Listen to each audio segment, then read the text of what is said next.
So this is how I fixed my all check light on issue in my Honda CRV. So I already did it, so you don't see all those lights lit on, but I'm gonna show you how I exactly did it. So what I did is I'm gonna initially went to home and then selected settings, and within settings I'm gonna select vehicle, and within vehicle settings I'm gonna scroll all the way down and select maintenance info. And in the maintenance info section, this is where you will find all those issues that you see, with these lights on. I don't have any lights here, but usually this is where I found out all the lights, all the issues that were shown.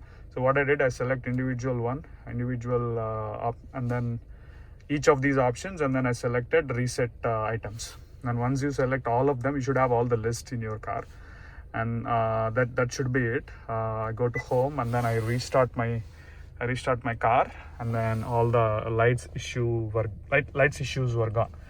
So this is just the the reset option, but this will not solve if there are any battery related issues in your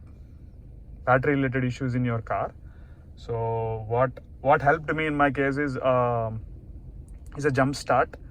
So the guy who who towed my car actually jump start my car, and that kind of worked out. And ever since I didn't have any issue. So most likely I'm guessing this is a battery issue.